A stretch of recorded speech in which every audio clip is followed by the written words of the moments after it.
Et c'est parti pour découvrir deux autres sélecteurs très connus, très utilisés, qui sont les classes et les ID. Alors, une classe en premier. Ce qu'on va faire ici, imaginons on n'a pas un H1, mais on a un paragraphe. Un paragraphe, alors hop, un paragraphe j'ai dit, avec l'orem 5 ou l'orem 10, et on en fait pas mal ici. On fait Alt, Maj Alt flèche du bas, et on descend comme ça. Ok, donc ils apparaissent juste ici, je vais zoomer un petit peu juste pour qu'on puisse les voir un petit peu mieux.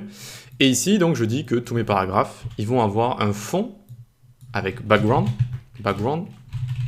orange comme ça, ok, background orange, très bien. Vous notez que j'ai écrit BG, j'ai appuyé sur Entrée ou sur Tab, et ça va me l'écrire directement. Ça aussi c'est avec Emmet, c'est des petits raccourcis que à force j'utilise beaucoup, mais c'est vrai qu'avec vous pour commencer on va les écrire doucement les propriétés. Donc background, seconde propriété qu'on découvre, c'est le fond, d'accord, c'est le fond, et tout simplement on leur donne la couleur orange. Mais là on le donne à tous les paragraphes. Qu'est-ce qui se passerait si j'ai vraiment envie d'avoir un de ces paragraphes qui n'a pas la même couleur? Eh bien je pourrais utiliser les classes et les ID. Alors la classe, pour commencer ici, classe est égale, et on peut marquer txt1 comme ça. Pour accéder à une classe, tac, on fait point txt1, et c'est bon, j'y suis. J'écris mon background, je vais écrire cyan par exemple. Cyan, tac, hop, on a la couleur qui change ici, vous voyez, que maintenant c'est cyan, et c'est seulement mon paragraphe ici.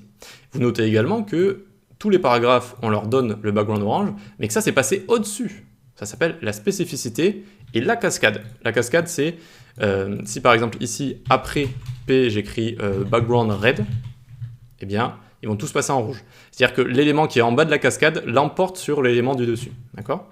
Donc ça, c'est c'est quelque chose qu'on verra un petit peu, un concept qu'on verra un petit peu plus tard. Et il y a aussi la spécificité qui fait que les classes l'emportent sur les sélecteurs d'éléments HTML. Voilà. Ça aussi, on le verra un petit peu plus tard. Pour l'instant, on a appris là à utiliser une classe, d'accord? Donc c'est un attribut HTML qu'on rajoute, et directement on est allé le sélectionner avec un point. Les classes, ça sélectionne avec des points. Des classes, on peut en avoir plusieurs. Ici, je peux mettre txt info par exemple, hop, et je vais pouvoir y accéder également, tout simplement. Regardez, txt info, tac, et je vais changer la couleur par exemple. Couleur, on va mettre la couleur green de base, hop, comme ça on le verra un petit peu mieux. Même si c'est pas foufou, en tout cas vous pouvez voir que voilà, la couleur elle a changé, d'accord? Donc on peut mettre plusieurs classes, autant de classes qu'on veut, et ensuite on peut venir les styliser comme ça. Maintenant on va voir l'ID. L'ID par exemple, on va en mettre un ici, ID est égal, c'est aussi un attribut, et ici je vais mettre txt4 par exemple. Pour accéder à l'ID, je vais prendre un hashtag txt4, et lui je vais lui mettre un background crimson, c'est une couleur un peu rouge, voilà, un peu rouge un petit peu foncé. Voyez, et donc ça a fonctionné, tout simplement. Mon ID a fonctionné, mais alors, quelles sont les différences entre les classes et les ID?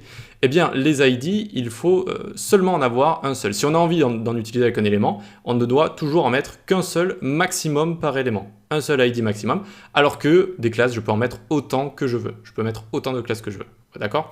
Les ID, on n'en met qu'un seul. Et là, vous allez me dire, oui, testons pour voir s'il dit n'importe quoi ou pas. Ici, je vais mettre txt5. Et ici, txt5, hop, on va mettre background violet, hop, et ça ne va pas fonctionner. Ça n'a pas fonctionné, vous voyez qu'on a rajouté txt5, hein, c'est l'ID qu'on a juste ici, mais il va seulement écouter le premier ID, d'accord? Si je mets background violet ici, c'est bon, ça va bien fonctionner, d'accord? Donc toujours un seul ID par élément, si vous avez envie d'en utiliser un, et autant de classes que vous voulez. C'est particulièrement important aussi parce que les ID, c'est assez utilisé en JavaScript. Pour pointer sur des éléments, c'est assez pratique parce qu'on sait qu'un ID, il n'y en a qu'un, ça nous permet vraiment de bien cibler un élément. Même s'il existe beaucoup de techniques, hein, il n'y a pas que ça, pour cibler un élément en JS, mais du coup, s'il y a plusieurs éléments qui ont un ID, si un élément a plusieurs ID, ça va provoquer des conflits qu'on n'a pas du tout envie de provoquer, d'accord? Donc c'est un ID par élément et un ID unique, c'est-à-dire que je ne vais pas commencer à m'amuser à mettre ID, mon ID, tac, et puis le mettre partout, d'accord? Si je le mets partout ici, Alt, clic, tac, hop. Si je le mets partout et que mon ID, je mets le fond ici, ça va fonctionner sur tous les éléments. Un peu comme si j'avais mis une classe. Et là, vous allez me dire, bon, ben, ça va, c'est pas si grave, ça fonctionne. Mais déjà, le navigateur n'apprécie pas trop. Ce n'est pas une bonne manière. Encore une fois, Google et les navigateurs, ils vont le voir, donc ils vont vous noter dessus.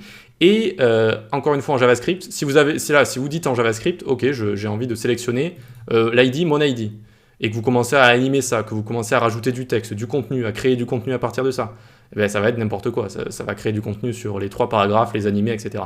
Donc toujours un seul ID. Ok pour ça? Allez, on passe à la suite.